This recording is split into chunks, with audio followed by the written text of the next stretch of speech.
मैं भूप Singh son of हरचंदी निवासी पलवल हरियाणा से हूँ। मैंने सन 1988 में भारतीय सेना बीएसएफ में ड्यूटी ज्वाइन की थी देश सेवा के लिए,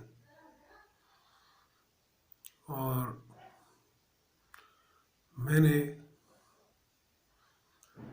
20 साल देश सेवा की, जिसमें मुझे अच्छे काम करने के लिए 28 पुरस्कारों से सम्मानित किया और मेरे सीनियर अधिकारियों में महानिरीक्षक महोदय उत्तर बंगाल सिलीगुड़ी ने प्रशंसा पत्र भी अच्छे कार्यों के लिए दिया।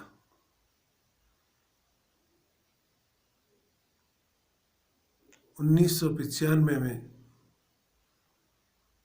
मेरी मेहनत से पदोन्नति हुई। मैं असिस्टेंट सब इंस्पेक्टर के पद पर उसी विभाग में नियुक्त किया गया और मेरा ट्रांसफ़र 153 बटालियन आसाम में कर दिया। मैंने अपनी ड्यूटी ज्वाइन की। बोडो उग्रवादियों के खिलाफ हमारा अभियान चल रहा था। वहाँ मैं ऑपरेशन इंस्पेक्टर की ड्यूटी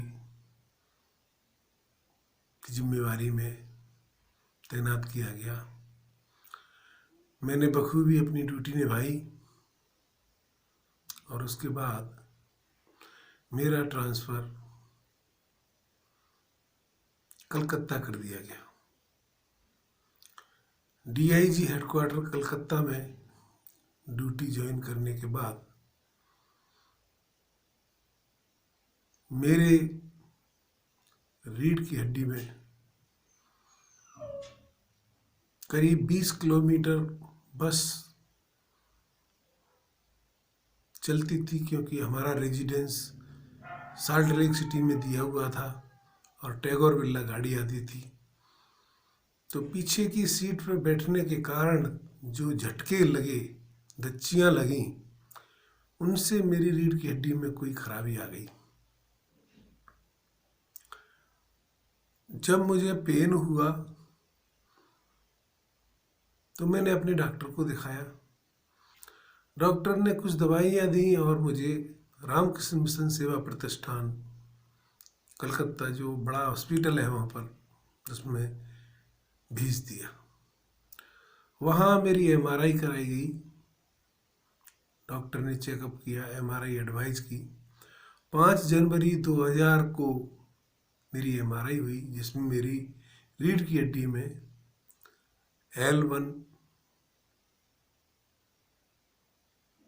L5S1 पर खराबी थी, जिसकी वजह से दर्द बढ़ रहा था। इलाज चल रहा था। उसी दौरान मुझे लीवर की बीमारी ने ग्रस्त कर दिया और डॉक्टरों ने जांच पड़ताल करवाई तो उसमें हेपेटाइटिस सी पॉजिटिव मिला। उसका भी इलाज मेरा कलकत्ता में शुरू हो गया। इलाज में पैसा खर्चा हुआ। पहले तो विभाग ने इलाज कराने से ही मना कर दिया, एडवांस देने से मना कर दिया। हॉस्पिटल ने एस्टीमेट दिया। मैंने दक्षिण बंगाल फ्रंटियर सीमा सुरक्षा बल के चीफ मेडिकल ऑफिसर से संपर्क साधा। उन्होंने दवाइयाँ सस्ते रेट पर खरीदने के लिए प्रस्ताव रखा। एस्टीमेट दिया, उसको जो है डीआईजी बीएसएफ टैगोर बिरला कलकत्ता ने रिजेक्ट कर दिया। मजबूरन मुझे ब्याज पर पैसा लेना पड़ा एडवांस, और मैंने अपना इलाज शुरू कराया। उसके बाद डीजी बीएसएफ के पास फरियाद लगाई, सुनवाई हुई, इलाज के लिए मदद मिली, इलाज चल रहा था। बड़े दुख की बात है, जब मेरा रीढ़ की हड्डी का हेपेटाइटिस सी का इलाज चल रहा है और उसी दौरान मेरे दिमाग में जो है इंजेक्शनों की साइड इफ़ेक्ट से इंसोमनिया बन गया, जिससे नींद डिस्टर्ब हो गई। तो डॉक्टरों ने एंटी डिप्रेसेंट ड्रग्स भी साथ शुरू कर दिए, स्लीपिंग ड्रग्स, जिसमें 3 महीने में नहीं सोया तो एंटी डिप्रेसेंट्स ड्रग्स चालू कर दिए, और वो दवाइयाँ चल रही थी। जो आदमी इस हालत में हो और एक क्लर्क की गलती से कि उसने मेरे स्वास्थ्य का स्टैंडर्ड 1 नंबर कैटेगरी से डाउन नहीं करके, न तो विभाग के डॉक्टर ने मेडिकल कैटेगरी किया, न क्लर्क ने उस रिकॉर्ड को देखा, मुझे मेडिकल बोर्ड बिठाया, मेरा मेडिकल बोर्ड बिठाया और मुझे 1 नंबर कैटेगरी की ही रिपोर्ट भेज करके दिल्ली हेडक्वार्टर ने कश्मीर ट्रांसफ़र कर दिया। बारामूला जिले के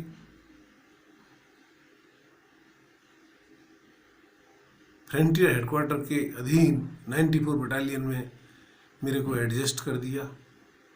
मैंने कलकत्ता में अपने डीआईजी साहब के माध्यम से आईजी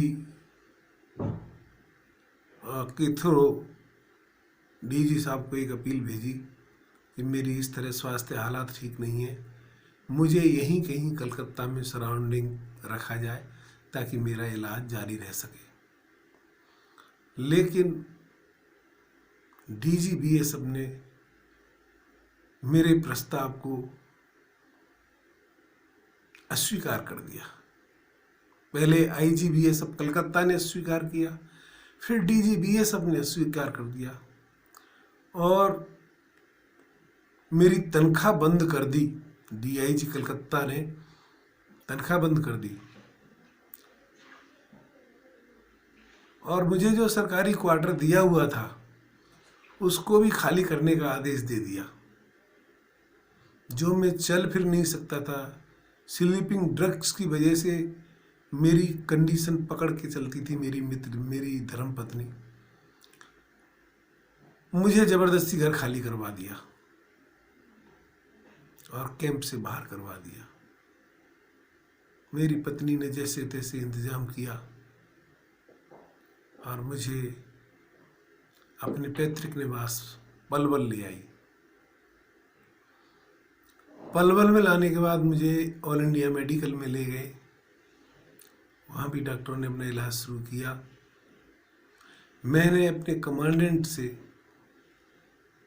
1 महीने की छुट्टी मांगी कि मेरी अभी तबीयत ठीक नहीं है, मुझे 1 महीने की छुट्टी और दी जाए, मैं बारामूला ड्यूटी पर आ जाऊंगा। लेकिन कमांडेंट ने मेरी छुट्टी सैंक्शन नहीं की, बर्बरतापूर्ण मुझे आदेश दिया कि या तो ड्यूटी ज्वाइन करो नहीं तो डिसमिस कर देंगे। जैसे तैसे मैं जम्मू पहुंचा, मेरी मिसेज मुझे वहाँ तक पहुँचाने गई। बीएसएफ का कैंप, ट्रांजिट कैंप है, उसमें सौंप के वहाँ से बीएसएफ की गाड़ियों से मुझे 94 बटालियन में पहुँचा दिया गया। इंटरव्यू करने के बाद और मुझे इस्टेब्लिशमेंट ब्रांच में लगाया। मैं दवाई खा करके अपना काम कर रहा था तो मुझे वहाँ से हटा करके 24 घंटे ऑपरेशन इंस्पेक्टर की ड्यूटी पर तैनात कर दिया। ये देख कर कि पीछे का रिकॉर्ड मेरा ऑपरेशन इंस्पेक्टर का रहा है, तो मुझे ऑपरेशन इंस्पेक्टर की ड्यूटी पर तैनात कर दिया। कश्मीर में पाकिस्तान के खिलाफ, आतंकवादियों के खिलाफ इनफिल्ट्रेशन एक्सफिल्ट्रेशन पर हमारी बटालियन उड़ी सेक्टर में तैनात थी। मुझे रात दिन ड्यूटी पर तैनात रखा गया। मैं अपनी दवाई खा करके भी ड्यूटी कर रहा था, तो कमांडेंट 94 बटालियन ने मुझे एक लेटर जारी किया कि आप मेडिकल फिट नहीं हो यहाँ के लिए, मैं आपको यहाँ नहीं रख सकता, मेडिकल फिटनेस दो। मैं जनाब मुझे तो बिना तनख्वाह के कर दिया, वहाँ ज़बरदस्ती भेज दिया, कानूनी कार्रवाइयों का भी कोई अनुपालन नहीं किया। जो सेंट्रल गवर्नमेंट की पॉलिसी है उनका डीआईजी बीएसएफ कलकत्ता ने कॉम्प्लाइंस नहीं किया और डीजी बीएसएफ ने भी नहीं किया। अब अफसरों ने अत्याचार करके मुझे यहाँ भेजा, जैसे तैसे मैं यहाँ पर पहुँचा हूँ।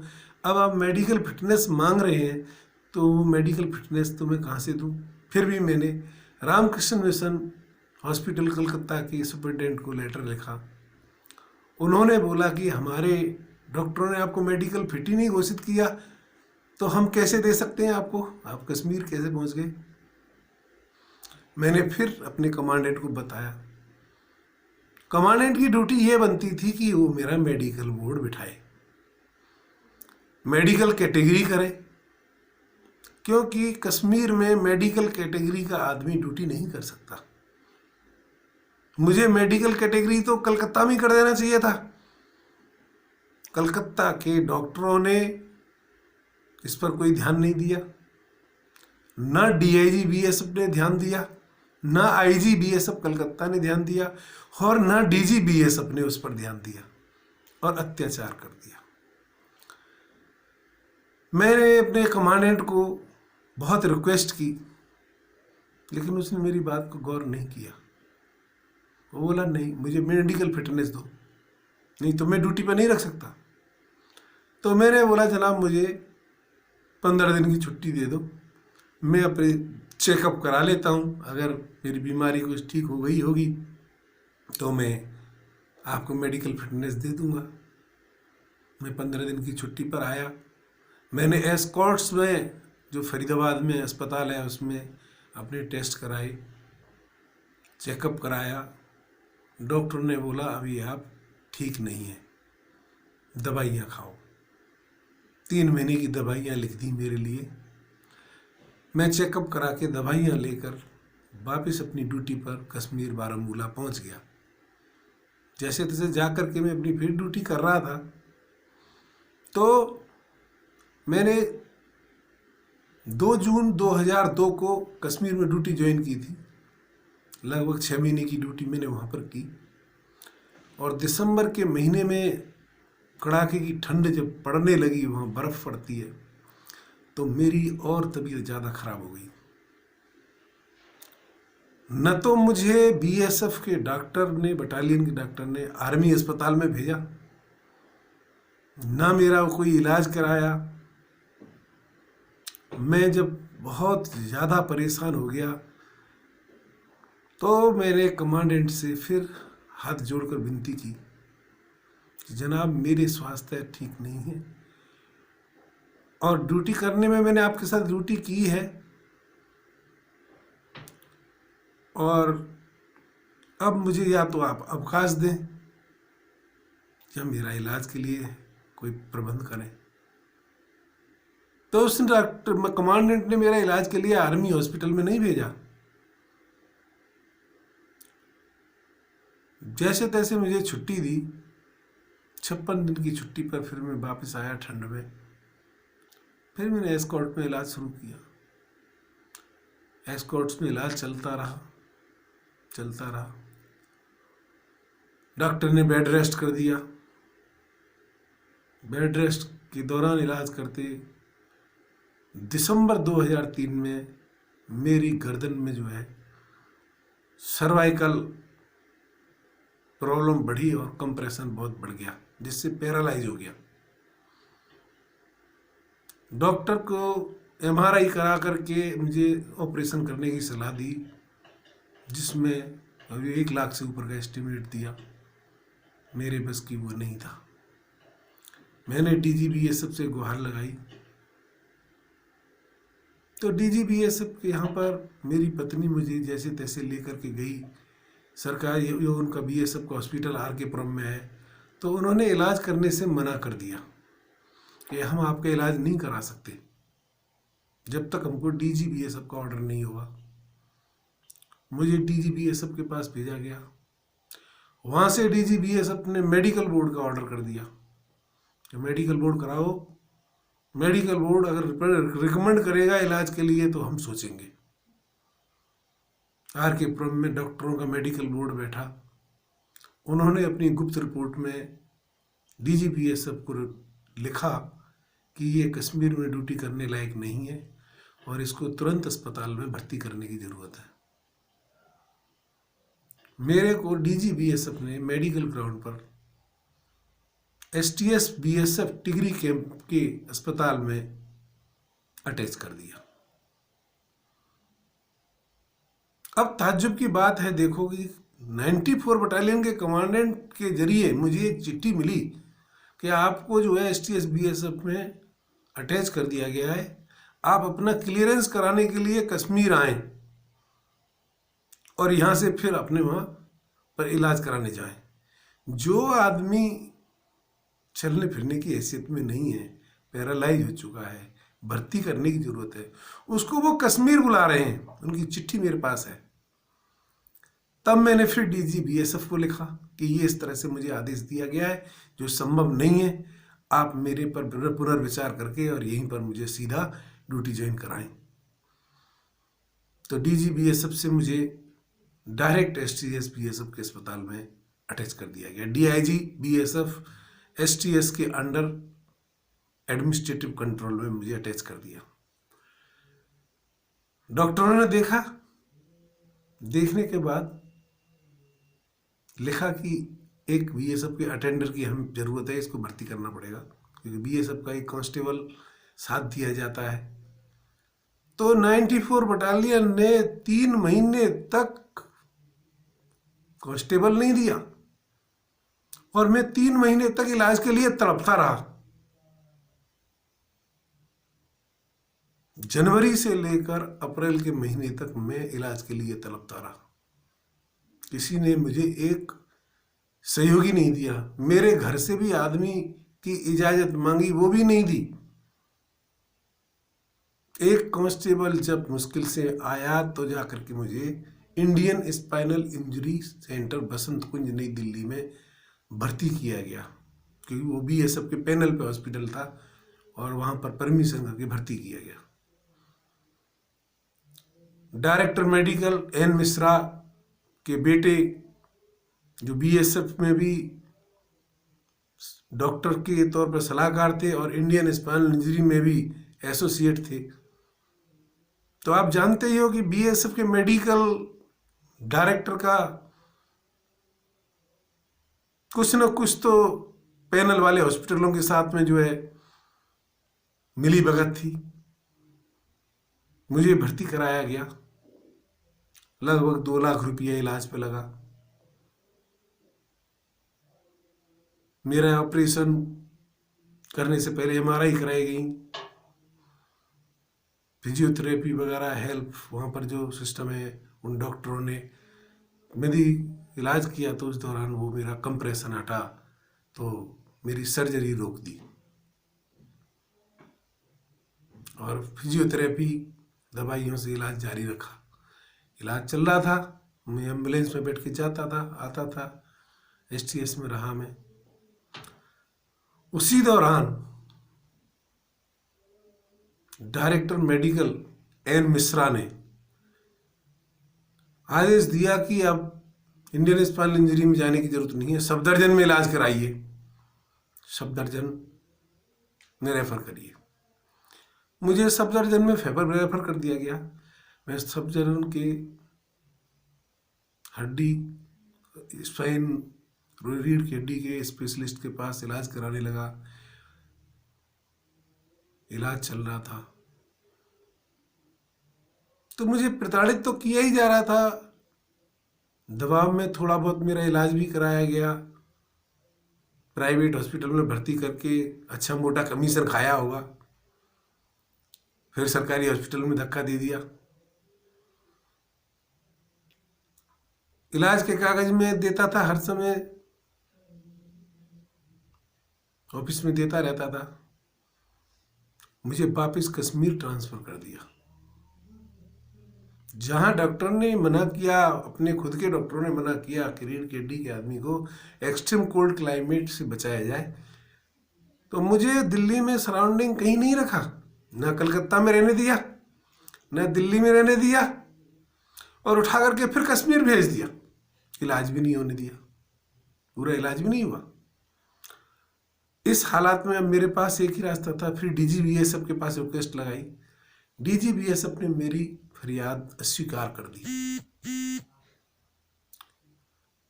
मुझे कोई और रास्ता नहीं दिखाई दिया, तो मैंने माननीय उच्च न्यायालय दिल्ली में जो है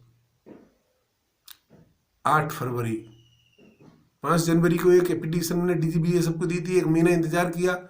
उसके बाद 8 फरवरी को 2005 को मैंने माननीय उच्च न्यायालय में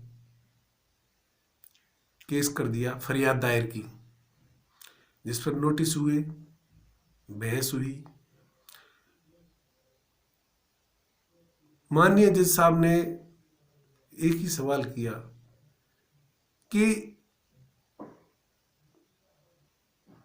बीमार आदमी जब तक ठीक नहीं हो जाता है नेक्स्ट प्लेट ऑफ पोस्टिंग पे नहीं जा सकता। प्रशासनिक आदेश आप दे सकते हो बशर्ते कि आदमी मेडिकली फिट हो, न तो आपने इसका मेडिकल बोर्ड बिठाया आज तक, और न ये मेडिकल फिट है, तो ये कश्मीर में ड्यूटी कैसे करेगा। तो दलीलें हुई। मिस्टर जस्टिस मुदगल की बेंच में मेरी सुनवाई हुई थी। Case number CWP 26/18/2005। 15 फरवरी 2005 को आदेश दिया गया इंडियन स्पाइनल इंजरी में मेडिकल बोर्ड कराने का, कि अगर ये मेडिकली फिट है तो नेक्स्ट प्लेस ऑफ पोस्टिंग पर ज्वाइन कर सकता है, अदरवाइज इलाज जारी रहेगा। BSF का पैनल हॉस्पिटल था, प्राइवेट हॉस्पिटल था, BSF के दबाव में था। BSF के डॉक्टरों ने और अफसरों ने साठ गांठ करके वहां पर ना मेरा एक्सरे कराया, ना MRI कराई, और मेडिकल बोर्ड ने मुझे स्पाइन नॉर्मल, कोई खराबी नहीं है, medically fit, next place of posting पे जा सकता है, लिख कर दे दिया। मैं वापिस आया, मुझे DIG ने बुला करके आदेश दिया कि दिल्ली उच्च न्यायालय के आदेशानुसार मेडिकल बोर्ड में आपकी स्पाइन बिल्कुल ठीक है, और आप जो है आप मुर्शिदाबाद बंगाल में आपकी बटालियन जा चुकी है, वहां पर ड्यूटी ज्वाइन करें। जबकि मैं बेड रेस्ट पे था उस टाइम, क्योंकि सफदरजंग में रेफर किया हुआ था, और सफदरजंग के डॉक्टरों ने मुझे बेड रेस्ट पर रखा हुआ था। मेडिकली फिट नहीं था मैंने वो कागज भी दिखाया कि सर मैं तो मेडिकली फिट नहीं हूं अभी, और ये मेरा बेड रेस्ट सर्टिफिकेट है, मेडिकल बोर्ड की रिपोर्ट ठीक नहीं है। बोला मैं कुछ नहीं जानता, मुझे जो आदेश है पालन करिए। मैंने अपने वकील से सलाह ली, उसने बोला आप 3 डॉक्टरों की रिपोर्ट चाहिए मुझे, जो आपको ये कह सकेंगे आपकी ये बीमारी अभी भी है।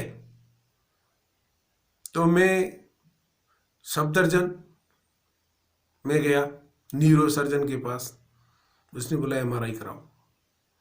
उसके बाद मैं एस्कॉर्ट्स अस्पताल में गया जहाँ पहले इलाज चला था, उसने बोला MRI कराओ। फिर मैं राम मनोहर लोहिया हॉस्पिटल के न्यूरो सर्जन के पास गया, उसने भी बोला MRI कराओ।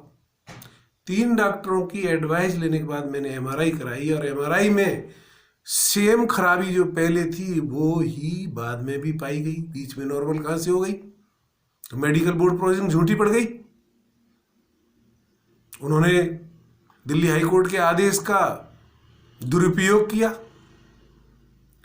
मैंने उसको माननीय दिल्ली उच्च न्यायालय में पुनः याचिका फाइल करके मेडिकल बोर्ड प्रोसीडिंग को चैलेंज कर दिया।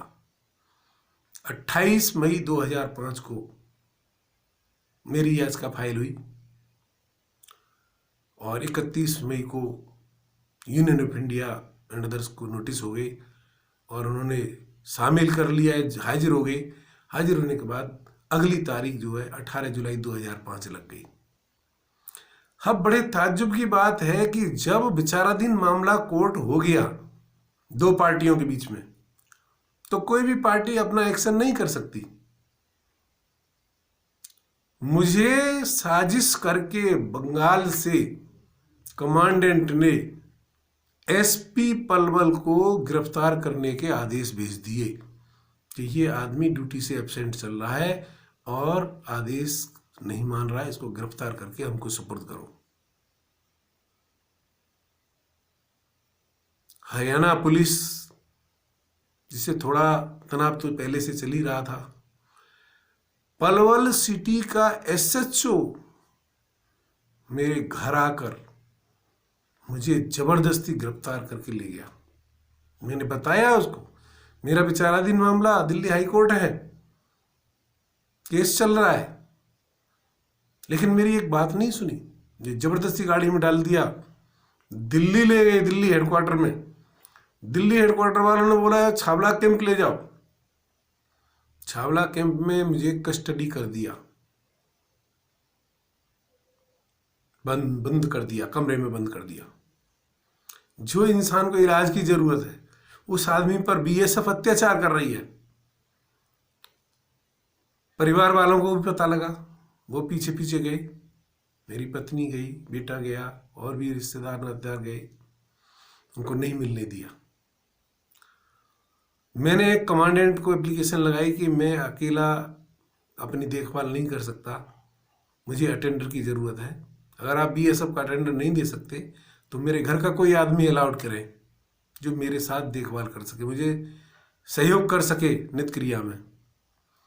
तो मेरी पत्नी को अलाउड किया गया। मेरी पत्नी मेरे पास आई, मेरी देखभाल कर रही थी। तो बंगाल से टीम बुला ली, एक सब इंस्पेक्टर, एक हवलदार, 3 सिपाही हथियारों के साथ, जैसे मैं आतंकवादी हूं, और मुझे कस्टडी में गिरफ्तार करके बंगाल ले जाया गया। कमांडेंट 94 बटालियन बीएसएफ मुर्शिदाबाद में तैनात थी, वहां पर मुझे ले जाया गया। मेरी पत्नी ने मेरे साथ गई अपनी टिकट करा करके। मेरी रास्ते में बहुत तबीयत खराब हो गई, तो फिर मैं कलकत्ता मेडिकल कॉलेज में दिखाने के लिए रिक्वेस्ट की। वहीं सियालदा रेलवे स्टेशन के पास अस्पताल है, तो उसमें देखा, डॉक्टरों ने बोला इसको इतनी लंबी जर्नी क्यों कराई, 500 किलोमीटर से ज़्यादा जर्नी नहीं करा सकते ऐसे आदमी को, आपने तो बहुत खींचा इसका, तो तबीयत ज़्यादा खराब हो गई, एक्सरे कराओ। और 4 हफ्ते का रेस्ट दे दिया। उसको लेकर के बटालियन में पहुंचा, 7 घंटे फिर जर्नी कराई, मुझे मुर्शिदाबाद पहुंचाया गया। वहां पर पहुंच करके बीएसएफ के डॉक्टर जो बटालियन में है उसको दिखाया। उसने देख करके बोला कंडीशन ठीक नहीं है, आप रेस्ट करिए, लिख करके दे दिया। वो कागज कमांडेंट बीएसएफ के पास पहुंचा दिया। मैंने कमांडेंट को रिक्वेस्ट की कि मुझे क्वार्टर दिया जाए, मैं 100% इंटाइटल्ड हूँ फैमिली के साथ रहने के लिए। तुम्हारी इंक्वायरी चल रही है, जो भी है करें, जो कुछ करें वो करें, लेकिन मुझे रहने के लिए जगह फैमिली के साथ दी जाए। मेरा अटेंडर का काम कर रही है वो। एक कमरा दे दिया, टूटी चारपाई दे दी, फटा कंबल दे दिया। मैंने अपना गुजारा करना शुरू किया। बीएसएफ के डॉक्टर ने भी सपोर्ट दी, उसने हार्ड बेड दिया मुझे हॉस्पिटल से और दवाइयाँ, इलाज भी कराया। तो कमांडेंट 94 बटालियन बीएसएफ ने मुझे अपराधी बनाकर चार्जशीट पर बुलाया। गाड़ी आई, बिठा के ले गई, मुझे ले जाकर के खड़ा कर दिया। तो कमांडेंट साहब बोलते हैं मुझे, वर्दी क्यों का नहीं पहन के आए? मैं जनाब, मुझे तो अपहरण करके लाया गया है यहाँ पर। मैंने कोई ड्यूटी थोड़ी ज्वाइन की है, मुझे तो जबरदस्ती अपहरण करके लाया गया है। पर मेरा बेचारा दिन मामला दिल्ली हाई कोर्ट में जब चल रहा है, 18 जुलाई लगी हुई है, और आपके 2 जून के वारंट के मुताबिक मुझे 18 जून 2005 को गिरफ्तार करके हरियाणा पुलिस ने आपकी बीएसएफ को सुपुर्द किया, और आपकी बीएसएफ मुझे यहाँ पर लाई है।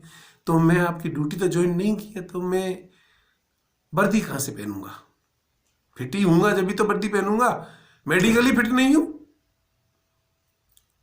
उन्होंने बौखलाहट में मुझे वापस भेज दिया, वापस ले जाओ, जब तक वर्दी पहन के नहीं आएगा इसको ऑफेंस रिपोर्ट पर पुटअप नहीं किया जाएगा।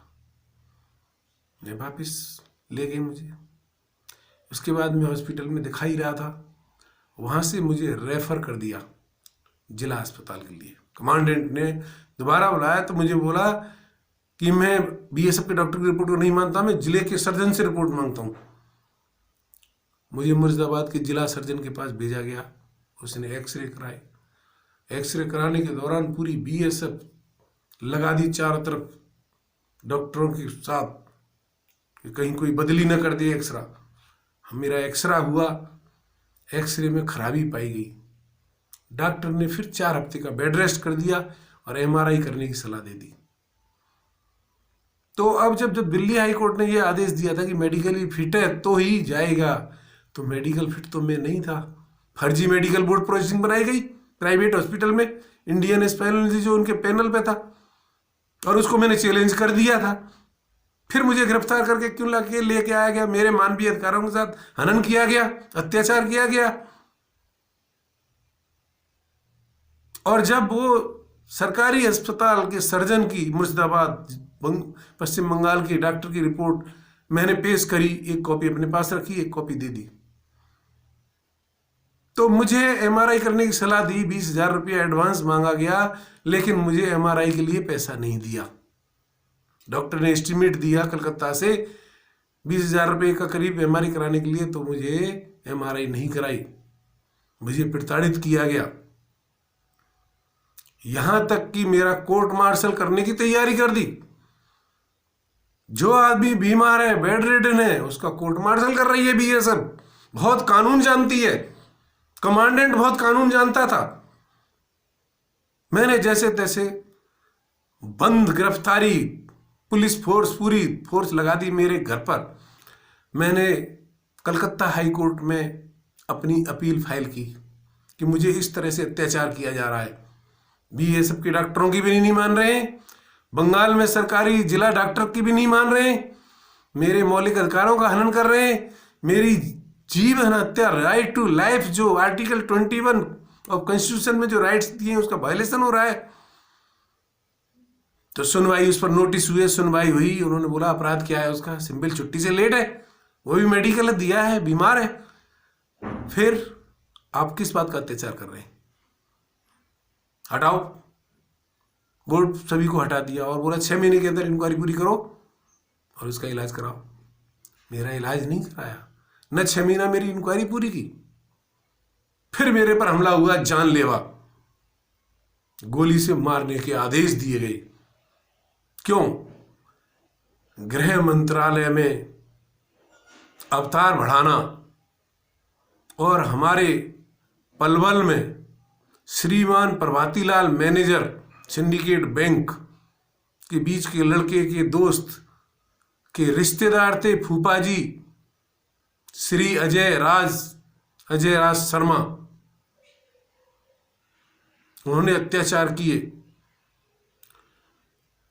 और एक डीआईजी बीएसएफ जो प्रभातीलाल के दोस्त का जमाई था, वो डीजी हेडक्वार्टर में बैठा हुआ था। बाद में उसको आतंकवादियों ने कश्मीर में उड़ा दिया। वो दबाव दे रहे थे, यहां तक कि मुझे और मेरे परिवार को इनकाउंटर करने की धमकी दे डाली। ले जाओ बंगाल में, इनकाउंटर कर दो बॉर्डर पर ले जा करके। मैंने इसकी रिपोर्ट कलकत्ता हाई कोर्ट को दी। कलकत्ता हाई कोर्ट में सुनवाई हुई। मुझे जज ने बोला कि आपके जान का खतरा है, इस हालात में आप इनके साथ नौकरी कैसे कर सकते हो? आप पद से इस्तीफा दीजिए, मैं इनको आदेश देता हूँ रिलीज करने के लिए।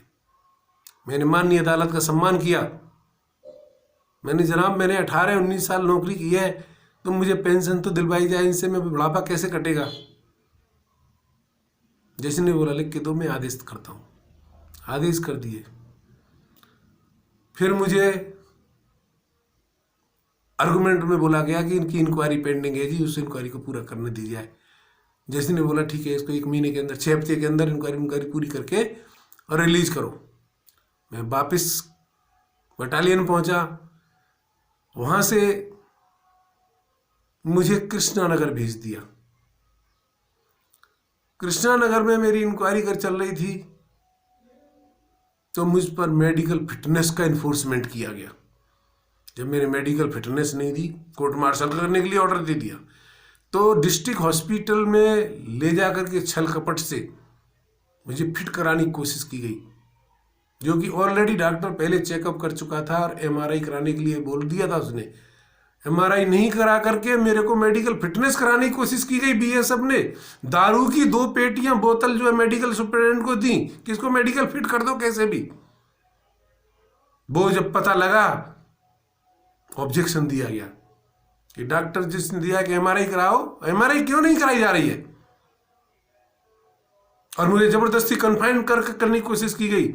यहां तक कि मेरे मित्र ने बताया कि आपको, मेरे को, मेरे बेटा को, मेरी पत्नी को और मेरे पिताजी को इनकाउंटर करने की कोशिश की गई। मैंने अपने वकील को रिपोर्ट दी। मेरे वकील ने बोला विचाराधीन मामला कोर्ट है, उन्होंने मेरा इस्तीफा नामंजूर कर दिया। उसको मैंने कलकत्ता हाई कोर्ट पहुंचा दिया। मैंने डीएम मुर्शिदाबाद और एसपी मुर्शिदाबाद को, डीएम नदिया और एसपी नदिया कृष्णा नगर में इस घटना की रिपोर्ट दी और वकील को बताया।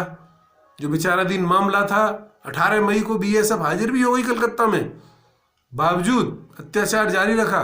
तो मेरे वकील ने बोला आपकी जान वहां खतरा में, ऐसा है वहां से आप चलिए, जो केस में डिसीजन होगा वो देखा जाएगा। मेरे परिवार वाले मुझे वापिस फरीदाबाद पलवल ले आए और बीके अस्पताल में चेकअप कराया। वहाँ से उन्होंने वापस मुझे सफदरजंग रेफर कर दिया। सफदरजंग के डॉक्टर ने मेरी मेडिकल चेकअप करके एमआरआई कराई। बोला पहले इलाज चला था, बीच में बंद कैसे हो गया। बोला बीएसएफ ने नहीं माना जी, वहाँ ले गए। एमआरआई कराई, मुझे बेड रेस्ट दे दिया। एमआरआई होने के बाद वही खराबी थी, इलाज चल रहा था। इधर में बीएसएफ ने विचाराधीन मामला कलकत्ता हाई कोर्ट होते हुए भी दोनों पार्टी के बीच में, जैसे दिल्ली हाई कोर्ट में अत्याचार किया, दिल्ली हाई कोर्ट को नहीं माना, उसी तरह से कलकत्ता हाई कोर्ट को भी नहीं माना और मुझे डिसमिस कर दिया नौकरी से। मेडिकल के कागज भेजने के बावजूद भी डीआईजी बीएसएफ कृष्णा नगर ने मुझे बीएसएफ से डिसमिस कर दिया। मैंने उसको जवाब भी भेजा, गृह मंत्रालय को लिखा, डीजी बीएसएफ को लिखा, उसके बावजूद भी मेरे मेडिकलों को दरकिनार करके मुझे डिसमिस कर दिया। मैंने डिसमिस के अगेंस्ट बीएसएफ रूल 28A के तहत में कुछ कागजात डीआईजी से मांग करके बीएसएफ के डीजी के पास अपील लगाई। बीएसएफ के डीजी ने मेरी अपील पर डिसीजन देने में ही 2-3 साल लगा दिए। मामला विचाराधीन रहा और लास्ट में डिसमिस कर दिया। फिर गृह मंत्रालय को रिपोर्ट दी गई, गृह मंत्रालय ने भी उसको डिसमिस कर दिया। फिर मैंने माननीय राष्ट्रपति महोदय को लास्ट अपील की। अब ताज्जुब की बात देखो, मैं बीच में खराबी थी, कंडीशन ज्यादा खराब हो गई। सफदरजंग के डॉक्टर के पास ले गए, वहां से उन्होंने बोला हमारे पास बेड खाली नहीं है, किसी और हॉस्पिटल में ले जाओ। तो मुझे वापस इंडियन स्पाइनल इंजरी में ही ले गई मेरे परिवार वाले। मार्च 2010 की बात है, मुझे भर्ती कर लिया, मेरा इलाज हुआ, वहां एमआरआई हुई। जो पहले खराबी थी वही खराबी बाद में निकली। दूसरे डॉक्टरों की टीम ने डायग्नोसिस करके, 3 डॉक्टरों ने उसमें एमआरआई कराई गई, सारा डायग्नोसिस किया, वही खराबी पाई गई। जो हॉस्पिटल ये बोल रहा है कि नॉर्मल हो गई, वही हॉस्पिटल पहले बोल रहा है बहुत खराबी है, बाद में बोल रहा है नॉर्मल हो गई, फिर दोबारा भर्ती हो रहा है, फिर खराबी निकल गई। ये सारे हालात मैंने राष्ट्रपति महोदय के पास रखे, लेकिन राष्ट्रपति महोदय ने भी क्या किया, गृह मंत्रालय को दे दिया, और गृह मंत्रालय ने डीजीपी ये सबको दे दिया, और डीजीपी ये सब ने उसको डिसमिस कर दिया। विचाराधीन मामला कहां पहुंचा, मजबूरन मेरी तनख्वाह बंद। आप देखो, मुझे अप्रैल 2001 से लेकर आज तक कोई तनख्वाह नहीं दी। मुझे गैर कानूनी कलकत्ता से कश्मीर ट्रांसफर किया, जबकि मेरी तनख्वाह आज भी दिल्ली स्टेटस के मुताबिक या कलकत्ता के स्टेटस के मुताबिक बनती है, क्योंकि बीएसएफ ने मुझे हरासमेंट किया और मेरा इलाज नहीं कराया, मुझे गैर कानूनी ट्रांसफर किए। अब विचाराधीन मामला लीगल एड लेकर के मैंने चंडीगढ़ हाई कोर्ट में केस किया है। जो लास्ट डिसीजन दिया 23 नवंबर 2017 को लास्ट डिसीजन दिया है, और उसको मैंने जनवरी 2018 में चैलेंज कर दिया। जनवरी फरवरी में नोटिस हो गए। जज ने बोला कि 20 साल देश सेवा करने वाले आदमी के साथ इतना बड़ा अत्याचार अन्याय है, मैं नोटिस करता हूं, तलब करता हूं। नोटिस हो गए, बीएसएफ का जवाब फाइल हो गया। लीगल एड के वकील के जरिए 5 मार्च 2020 को सुनवाई हो रही थी, केस में नंबर नहीं आया। उसके बाद कोरोना की महामारी का लॉकडाउन हो गया, और तारीख पे तारीख चल रही है। यहाँ मैं सरकारी हॉस्पिटलों में धक्के खा रहा हूँ। मैंने एमआरआई कराई, मेरी और खराबी आ गई, मुझ पर बैठा नहीं जा रहा है। इतनी देर बैठ गया मैं, बहुत बड़ी बात है। मैं बड़ी मुश्किल से बैठा हूँ सपोर्ट लेकर के। मैं सब दर्जन में दिखाया, रीढ़ की हड्डी के स्पेशलिस्ट ने अभी भी मेरी रीढ़ की हड्डी में खराबी ज़्यादा आई हुई है। 2 अक्टूबर 2018 को मेरा एक्सीडेंट हो गया, पैर टूट गया, पैर में रॉड पड़ी हुई है, डायबिटीज हो गई, हार्ट प्रॉब्लम हो गई, किडनी में प्रॉब्लम हो गई, और 11 नवंबर 2019 को फिर एक मोटरसाइकिल वाले ने टक्कर मार दी। तो रीढ़ की हड्डी में जो चोट पहले से ही चल रही थी, फिर L1 पे फ्रैक्चर आ गया, बेड रिडन रहा। डॉक्टरों ने इलाज किया, सरकारी अस्पताल में इलाज कराया, उसके बाद ईएसआई में कराया, फिर उसके बाद सफदरजंग में इलाज चल रहा है। मैंने ये सब सूचना बीएसएफ के डीजी साहब को दी है, गृह मंत्रालय को दी है, राष्ट्रपति महोदय को दी है। किसी ने कुछ नहीं सुना, मेरा इलाज ना कराया, ना मेरी पेंशन दी। और दूसरी तरफ हरियाणा सरकार, जहां मेरा पैतृक निवास है, वहां पर पिछले 18 साल से झूठे मुकदमे लगा करके हरियाणा पुलिस और हरियाणा सरकार अत्याचार कर रही है कुछ अपराधियों के साथ मिलकर, जिसमें प्रभाती लाल एंड गैंग है। मेरा घर लोन लिया था, ब्याज बना बना करके एलआईसी वालों ने 3 लाख की जगह 9 लाख बना दिया। मेरा घर नीलाम करने की ये नौबत आ गई, घर बिक गया, कुछ इलाज के कर्ज में पटाने में लग गया, कुछ इलाज में लग गया, मैं बेघर हो गया। मैं अपने बच्चों को लेकर के किराए के मकान में गया। श्रवण कुमार मंगला पलवल में जो अर्जुन विस है, उसका एक मकान खाली पड़ा था, जंगल पड़ा था, उसमें मैं जाकर के रहा। 5,000 रुपया महीना। मेरी बेटी प्राइवेट जॉब करती थी, वो मेरे को सपोर्ट कर रही थी थोड़ी सी। बेटा की शादी की, बेटा 2012 में शादी होने के बाद ही अलग हो गया, उसकी पत्नी ने कोऑपरेट नहीं किया। और तो और हम पे दहेज का केस लगा दिया, जबकि हमने एक पैसा दहेज में नहीं लिया। हमने एसपी साहब को रिपोर्ट दी, एसपी साहब ने उस केस खारिज कर दिया। मेरे बेटे को बाउंड कर लिया और ले गया, घर जमाई बना लिया, दिल्ली ले गए। 2013 से मेरा बेटा दिल्ली में रह रहा है, मेरी कोई मदद नहीं करता है। इधर में मुझ पर पहला मुकदमा, जब मैं कश्मीर से छुट्टी आया था, मेरे भाई ने रंजिश में झूठा मुकदमा बनवाया, धारा 160 का। मेरे को डीएसपी इंदर सिंह सैनी जबरदस्ती घर से उठा ले गया, 160 का मेरे छोटे भाई के साथ जोड़ करके 160 का मुकदमा बना दिया। उसमें मैं बाइज्जत बरी हुआ। उसके बाद दक्ष खंडेलवाल, जिसकी मौत हो चुकी है, उसके जरिए कुछ सामान मेटेरियल मकान में बनाने के लेन देन को लेकर के झूठा मुकदमा मुझ पर लगाया। उसमें 2004 से लेकर के 2012 तक लड़ाई लड़ी, मैं बाइज्जत बरी हुआ। उससे भी सबर नहीं आया। मेरे परिवार के जो मेरा बड़ा भाई है सौतेला बुद्धिराम, प्रभाती लाल, उनका गैंग, नेता मंत्री उदय भान, जो दलितों का हितैषी है, वो भी इनके साथ जुड़ गया। कांग्रेस की सरकार में मुझ पर अत्याचार हुए। और फिर जिस मकान में मैं किराए पर रह रहा था उसमें भी नहीं रहने दिया। वहां भी मकान मालिक ने मकान खाली करने के लिए बोला, तो मैंने समय मांगा, मुझे समय नहीं दिया गया।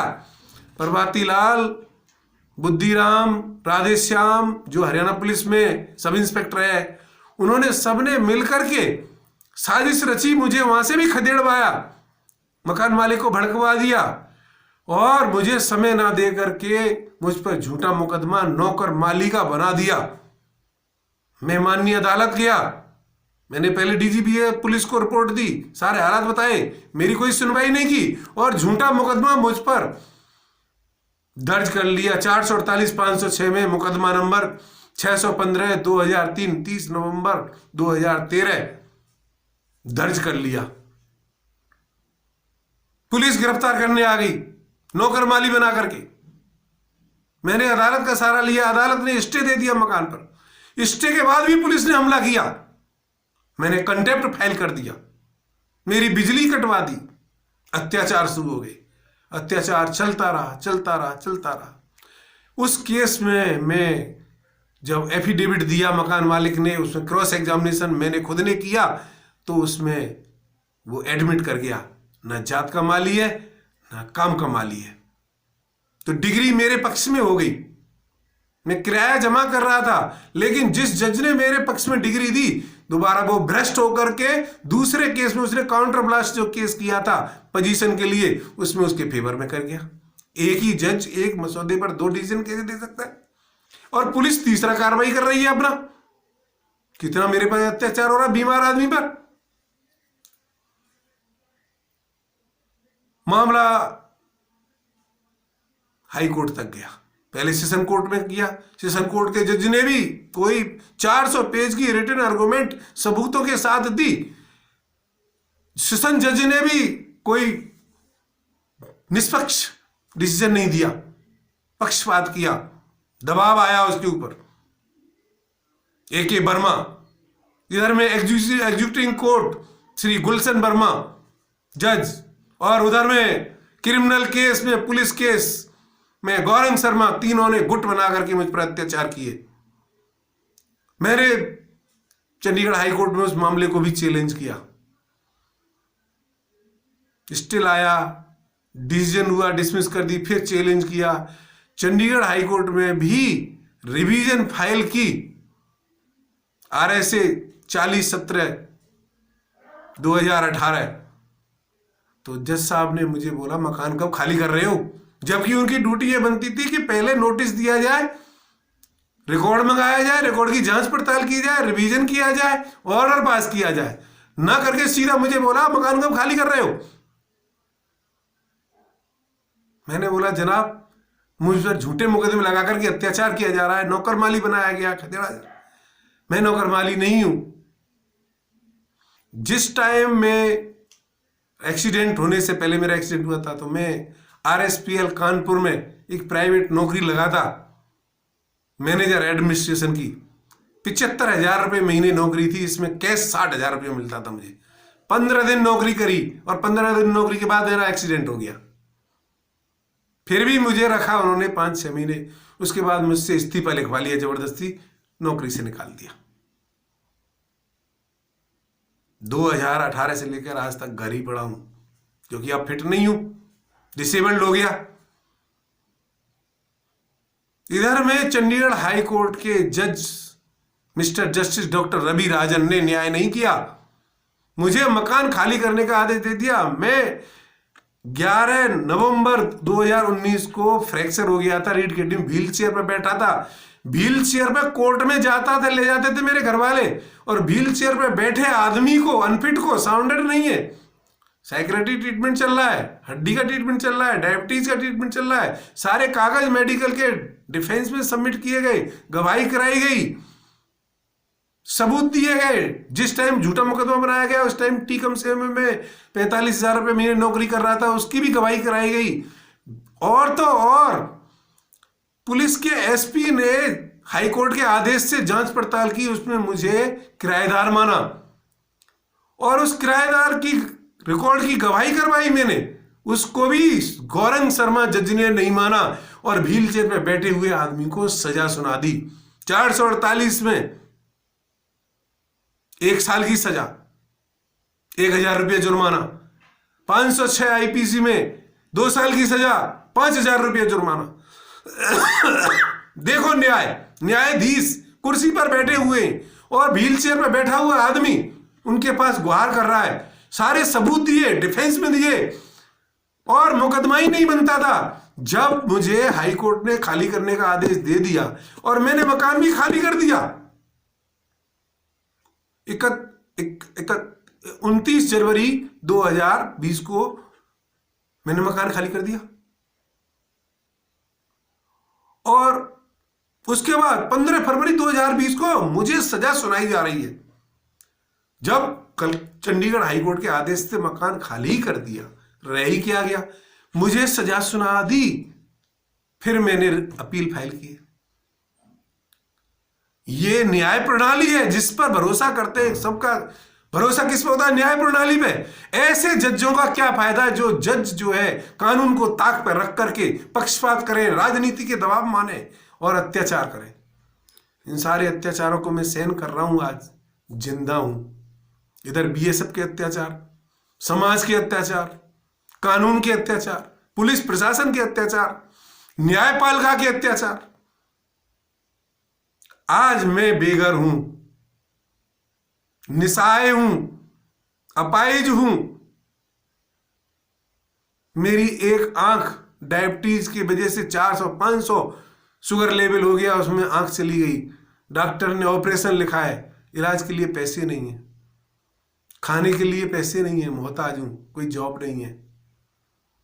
बेटा को कहा खर्चा देने के लिए, तो उसने भी कोई खाने पीने का खर्चा नहीं देता है।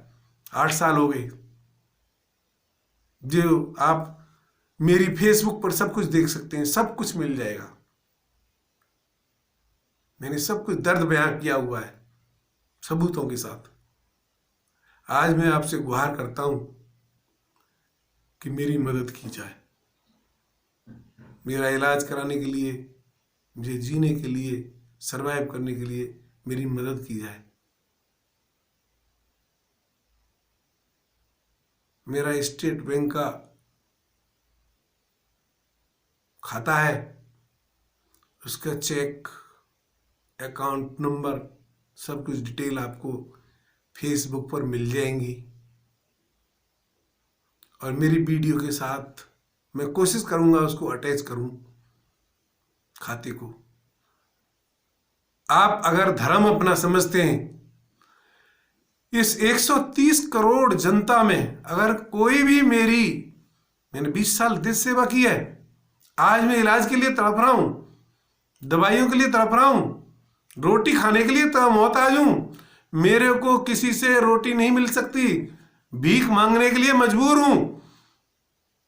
तो क्या ये देश, जिसकी मैंने देश सेवा सरहदों पे की 20 साल, मुझे 1 रुपया भी दान करोगे तो मेरे पास 130 करोड़ रुपया आ जाता है। जिसमें मैं अच्छा इलाज करा सकता हूं। मानवता के नाते अगर आपका धर्म बोलता है, मैंने बहुत दान किए, मैंने जीव जनावरों की बहुत सेवा करी। RSPL झांसी में मैं ड्यूटी किया हुआ हूं। झांसी में आप मेरी पता कर सकते हो मैं कितनी जीव जनावरों की सेवा करता था। डेली जब मेरी तनख्वाह मिलती थी उसमें से मैं 10,000 रुपया गायों को और कुत्ते बिल्लियों को रोटी बना करके खिलाता था। आज मैं कोई रोटी के लिए मोहताज हूं।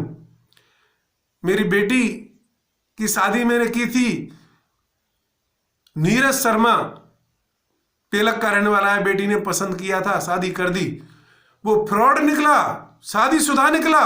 उसने अनमैरिड का एफिडेविट दिया और बाद में पता लगा कि वो शादीशुदा है, उस पर एक बेटा भी है। मेरी बेटी के साथ उसका विचाराधीन मामला चल रहा है, कोर्ट में अदालत में चल रहा है। और गुलशन वर्मा राजनीति में और दूसरे पक्ष के साथ मिलकर के उस केस की फाइल को दबा के बैठा है, जबकि सेशन कोर्ट ने FIR दर्ज करने के ऑर्डर दे दिए, उसको दबा के बैठा है।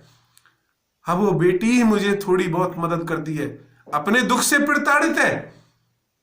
प्राइवेट नौकरी, कोरोना काल में नौकरी चली गई, उसकी नौकरी चली गई, 2 महीने घर भूखा मरा। प्रशासन की मदद, जो आटा दाल देने के लिए बोलते हैं, नरेंद्र मोदी जी बोलते हैं कोई भूखा न सोए, कोई भूखा न रहे। उस लॉकडाउन के दौरान मैंने जो है वो खाने का पैकेट मांग लिया और आटा मांग लिया, तो एक दिन खाने का पैकेट दे गया, दूसरे दिन आया मैंने वो आटे का पैकेट मांगा तो वो सड़ा हुआ आटा निकला, उसमें कीड़े निकले। मैंने उसकी DC को फोन किया, जनाब जो आटा दिया उसमें कीड़े चल रहे हैं। मेरे पर जो है उस कीड़े बताने की रिपोर्ट पर इतना बड़ा अत्याचार किया। 40 पुलिस फोर्स DM के आदेश पर, SP के आदेश पर मेरे घर पर हमला बोल दिया। और तो और NGOs क्रिमिनल्स लेकर के आ गए मुझे मारने के लिए।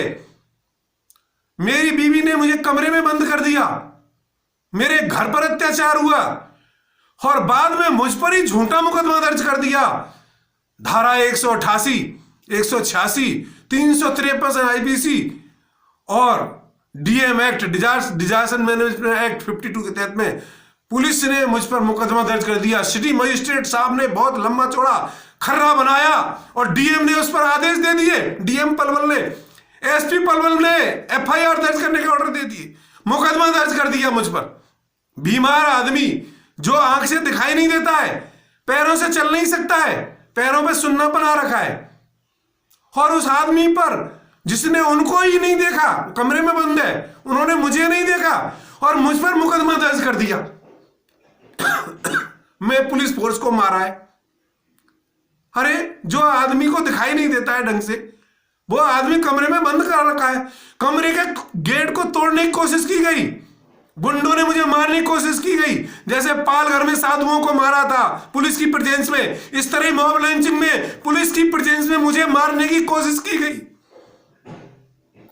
मैंने सेशन कोर्ट में जिसन जज के पास बाहर लगाई, एंटीसिपेटरी बेल लगाई। एंटीसिपेटरी बेल मुझे जज ने दे दी। पुलिस के तर्क वितर्क होने के बाद मुझे एंटीसिपेटरी बेल दे दी गई। मैंने तुरंत उसकी, जो अपराधी मेरे घर में बिना किसी वारंट के जबरदस्ती घुस गए, सिटी मजिस्ट्रेट बन के आया, उसके पास भी सर्च वारंट नहीं है और वो घर में पुलिस फोर्स को लेकर के 40 आदमी घुस गए। कोरोना काल जिस टाइम चरम सीमा पर चल रहा था, 1 मई को जो है मेरे घर में जबरदस्ती घुसे। मैं डायबिटीज का मरीज, उनमें कोरोना का भी आदमी हो सकता था, मुझे कमरे में बंद कर दिया बचाने के लिए। और पुलिस ने अत्याचार किए। मैंने उसकी रिपोर्ट ऊपर भेजी, फिर मैंने DG पुलिस हरियाणा को केस को ट्रांसफर करने के लिए बोला, निष्पक्ष जांच के लिए क्राइम ब्रांच को। क्राइम ब्रांच के DG को भी लिखा है। मनोहर लाल खट्टर जो मुख्यमंत्री जी हरियाणा सरकार है, उनको भी लिखा है। अमित शाह गृह मंत्री जी हैं, उनको भी लिखा है। नरेंद्र मोदी जी प्रधानमंत्री हैं, उनको भी लिखा है। लेकिन वो जांच क्राइम ब्रांच को नहीं गई, ट्रांसफर नहीं की गई है। अभी तक जो है उसको मैं मई से अभी तक लिख रहा हूं, लेकिन उसको ट्रांसफर नहीं किया गया है। और मुझ पर मेरी जान का खतरा बना हुआ है। मेरी हत्या कर देना चाहते हैं, मुझे मार देना चाहते हैं।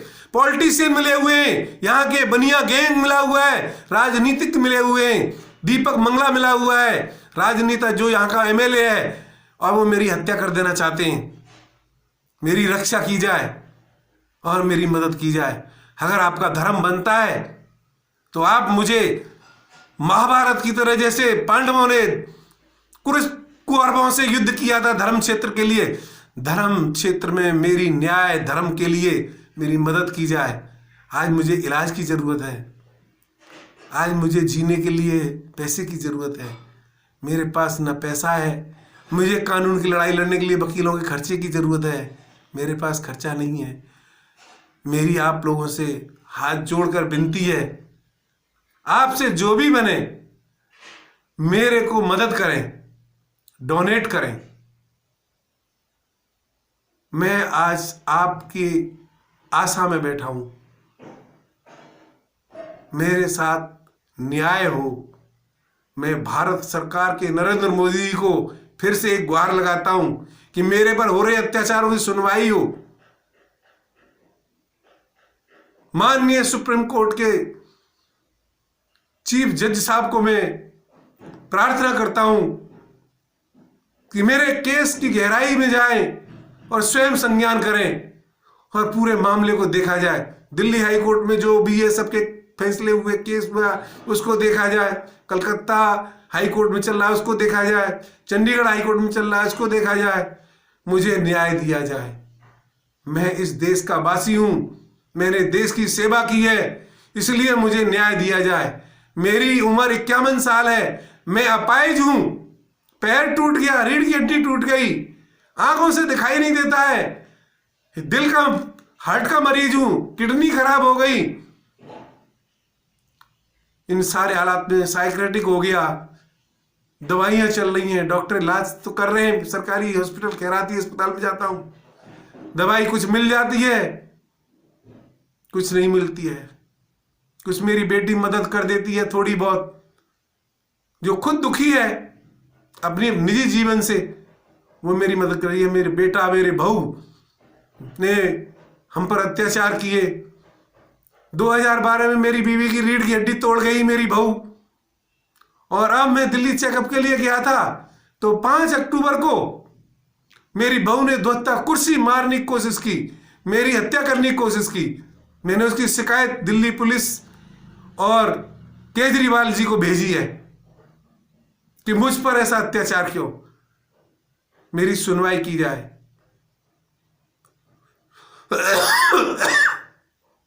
जय हिंद, जय भारत, जय श्री राम।